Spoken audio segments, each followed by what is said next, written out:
প্রয়োজনে কিংবা শখে আমরা অনেকেই ডিসি ফ্যান তৈরি করি। একটি রিচার্জেবল ডিসি ফ্যান বানাতে খুব বেশি কিছু লাগে না। সাধারণ ফ্যান বানাতে দরকার হয় একটি মোটর এবং একটি পাখা কিংবা এরকম বিএলডিসি মোটরযুক্ত পাখা। সাথে দরকার হয় লিথিয়াম কিংবা অন্য কোনো রিচার্জেবল ব্যাটারি এবং অবশ্যই একটি স্পিড কন্ট্রোল সার্কিট। বিভিন্ন রকম মোটর স্পিড কন্ট্রোলার সার্কিট কিনতে পাওয়া যায়। যেমন অল্প লোড হলে এরকম সার্কিটেই কাজ হয়ে যায়, লোড একটু বেশি হলে দরকার হয় এরকম সার্কিট। আরও আছে ইউএসবি থেকে বুস্ট করার মডিউল, খুব সামান্য লোড হলে এগুলো ব্যবহার করা যায়।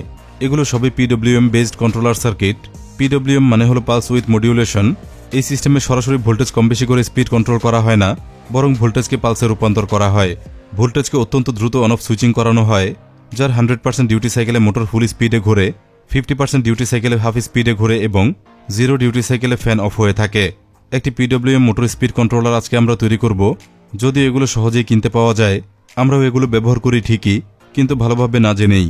চলুন দেখব কিভাবে তৈরি করা যায় একটি মোটর স্পিড কন্ট্রোলার।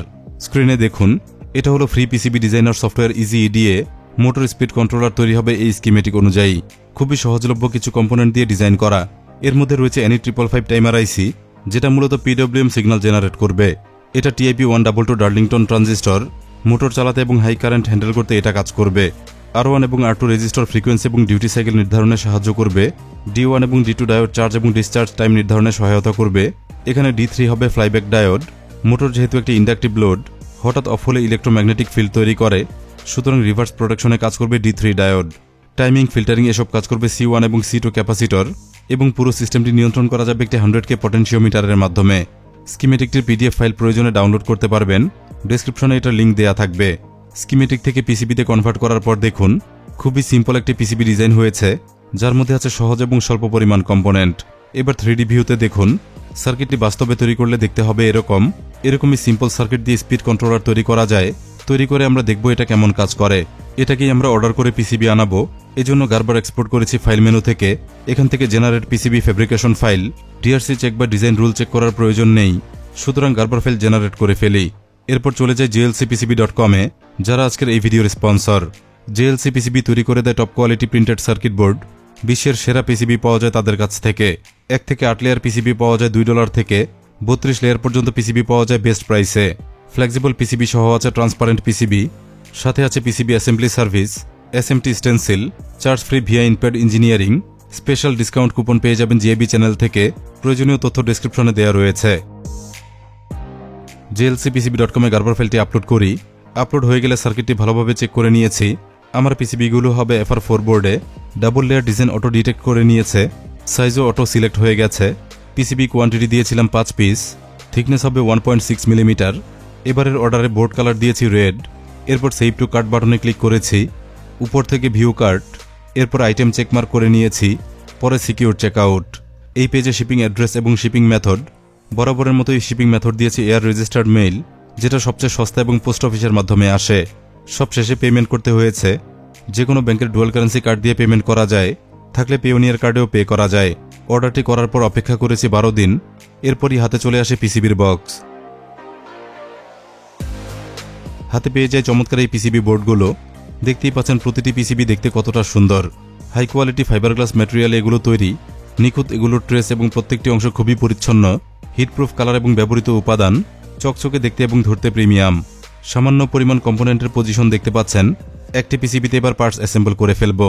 শুরু করব NE555 টাইমার আইসি দিয়ে। সার্কিটে আমরা আইসিটি সরাসরি বসাবো না, একটি আইসি বেস ব্যবহার করব, যার মধ্যে পরে আইসি বসিয়ে নেব। এরপর যথাক্রমে 2টি রেজিস্টর বসিয়ে ফেলব। দুটোরই মান 1K সেট করে ফেলব।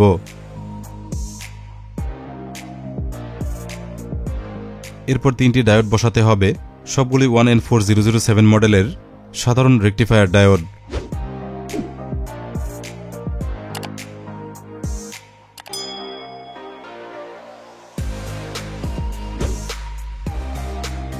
এরপর 2টি সিরামিক ক্যাপাসিটর, এগুলোর মান 0.1 মাইক্রোফ্যারাড, মডেল 104।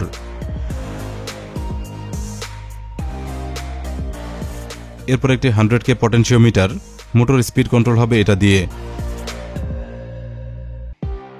এরপর একটি TIP122 ট্রানজিস্টর বসাবো। হয়ে গেল একটি DC power input terminal block এবং সবশেষে মোটর কানেকশন টার্মিনাল ব্লক। সমস্ত কম্পোনেন্ট আমরা বসিয়ে ফেললাম। এবার সোল্ডার করলে সার্কিটটি রেডি হয়ে যাবে। সোল্ডারিংয়ের কাজ সেরে ফেলব।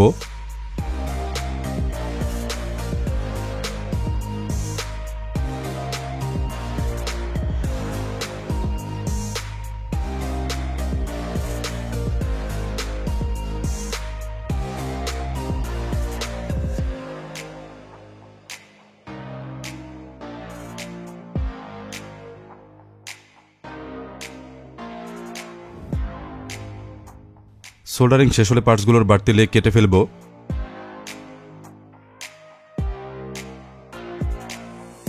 বেশ ভালো পরিমাণ সোল্ডার ফ্লাক্স সার্কিটে লেগে আছে, এগুলো অ্যালকোহল দিয়ে ওয়াশ করলে পরিষ্কার হয়ে যাবে। কাটিং, ওয়াশিং এবং ড্রাই হলে সার্কিটটি এবার দেখুন। অত্যন্ত ক্লিন একটি সার্কিট আমরা দেখতে পাচ্ছি, পরিচ্ছন্ন, গোছানো এবং দেখতে সুন্দর। তবে সার্কিটটিতে পার্টসের ঘনত্ব অনেক কম, চাইলে এটা আরও অনেক অল্প স্পেসে তৈরি করা যেত, কিন্তু আমরা যেহেতু এটা টেস্ট পারপাস তৈরি করলাম, সুতরাং এভাবেই দেখতে সহজ এবং ভালোই লাগছে। সার্কিটটি অ্যাক্টিভ করতে এবার টাইমার আইসি সেট করতে হবে।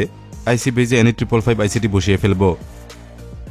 স্পিড কন্ট্রোল করতে একটি নব লাগিয়ে নেব, এতে মোটরের গতি নিয়ন্ত্রণ করা অনেক সহজ হবে। চলুন এবার টেস্ট করে দেখতে হবে। এটা দিয়ে অনায়াসে 4 থেকে 12 ভোল্ট পর্যন্ত মোটর চলার কথা। চলুন দেখব সার্কিটটি কাজ করে কিনা, কিংবা কেমন কাজ করে। টেস্টে পাওয়ার সোর্স দেব এটা একটি 12 ভোল্টের লিথিয়াম ব্যাটারি প্যাক, এটা 2 অ্যাম্পিয়ারের। আউটপুট লোড হিসেবে এই মোটরটি ব্যবহার করব। এটা 12 ভোল্টের কমন একটি মোটর, ফ্যান বানাতে এটা প্রচুর ব্যবহৃত হয়। প্রথমে মোটরটি কানেক্ট করে ফেলব।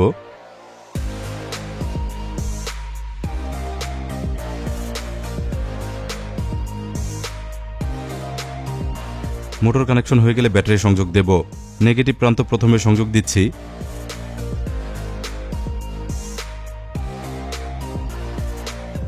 এরপর পজিটিভ প্রান্ত টাচ পেতে অদ্ভুত একটি আচরণ খেয়াল করলাম। মোটরটি একটানা না ঘুরে থেমে যাচ্ছিল, একটু পরেই দেখলাম আবার ঘোরা শুরু করেছে। কালো টেপ লাগিয়ে নিয়েছিলাম স্পিড বোঝার জন্য। মোটরটি ঘুরছিল মোটামুটি, তবে মোটেও ফুল স্পিডে নয়।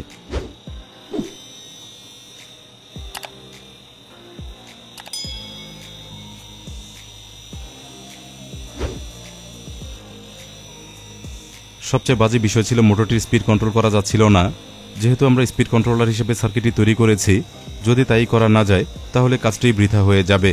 টাইমার আইসিতে টাচ করে দেখলাম প্রচণ্ড হিট হয়ে গেছে, অনেকটা হাত পুড়ে যাওয়ার মতো। সার্কিট অথবা কোনো কম্পোনেন্ট ড্যামেজ থাকতে পারে। বিষয়টি বোঝার জন্য থার্মাল ইমেজার ক্যামেরা দিয়ে দেখলাম। পরিষ্কার দেখতে পেলাম শুধুমাত্র NE555 আইসিটি গরম হচ্ছে, অন্য কোনো কম্পোনেন্টে হিট দেখা যায়নি। আর আইসিটির তাপমাত্রা দেখুন 129 ডিগ্রি সেলসিয়াস, যেটা ভয়ানক গরম। সন্দেহজনক কম্পোনেন্ট কিছু চেঞ্জ করে দেখেছি, কোনো কাজ হয়নি। পরে দেখলাম এই রেজিস্টরটি শর্ট দেখায়, কিন্তু খুলে দেখলাম নষ্ট নয়। এদিকে সার্কিটও ঠিকঠাকই আছে। সমস্যা মূলত হয়েছে এখানে। টাইমার আইসির 7 এবং 8 নম্বর পিন শর্ট ছিল, যেটা মূলত আইসির সমস্যা। পরে টাইমার আইসিটি পাল্টে ফেলি, নতুন আরেকটি টেস্ট করা আইসি লাগাই।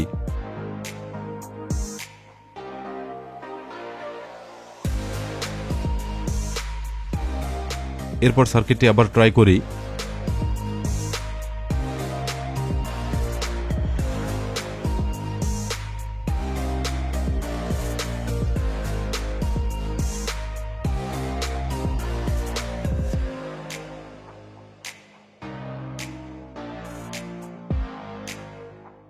দেখুন রেজাল্ট কেমন ছিল।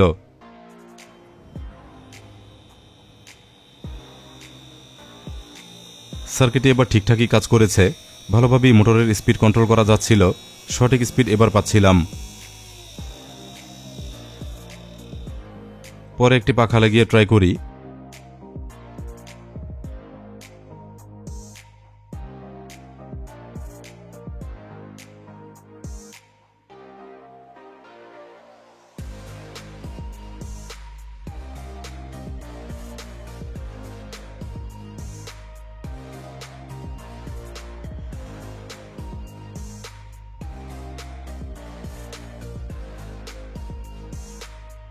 এভাবেই ফ্যান হিসেবে চলেছে, ভালো বাতাসও হচ্ছিল, টের পাচ্ছিলাম।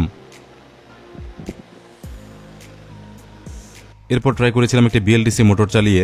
পাখাযুক্ত এই মোটরগুলো কিনতে পাওয়া যায়। ডিসি ফ্যান বানাতে খুবই চমৎকার এগুলো। পাওয়ার খরচ কম, তাই বেশি ব্যাকআপ দেয়। ব্রাশ নেই, তাই ক্ষয়ও নেই। একটি ফ্যান ব্যবহার করা যায় বহুদিন। বাতাস অনেক হয়, কিন্তু এক্সট্রা নয়েজ হয় না। সার্কিটে এটা কানেকশন দিয়ে দেখব।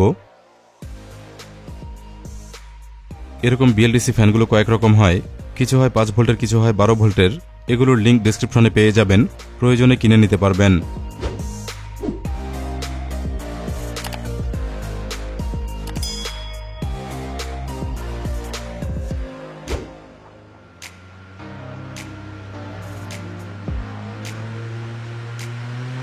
এভাবেই চলেছে 12 ভোল্টের বিএলডিসি ফ্যান মোটর। সাউন্ড হয়তো বুঝতে পারছেন কতটা স্পিডে ঘোরে এবং প্রচুর পরিমাণ বাতাসও হয়।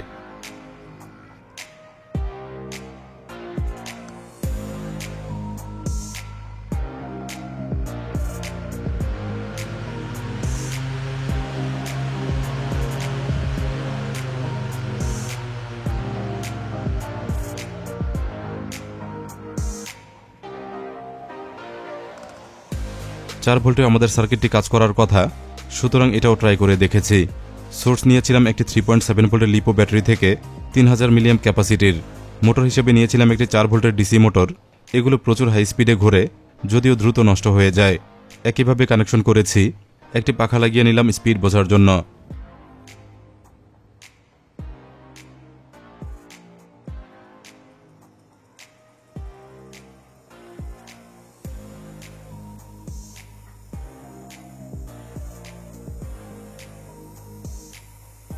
দেখতেই পাচ্ছেন কেমন চলছে 4 ভোল্টের মোটর। বিভিন্ন রকম ডিসি মোটর এটা দিয়ে কন্ট্রোল করা যাবে।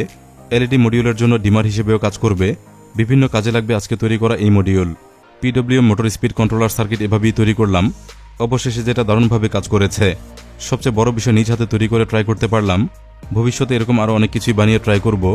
ভিডিওগুলো মিস করতে না চাইলে চ্যানেলটি সাবস্ক্রাইব করে রাখুন। নতুন ভিডিওর নোটিফিকেশন পেতে অন রাখুন বেল আইকন। ধন্যবাদ সবাইকে ভিডিওটি দেখার জন্য।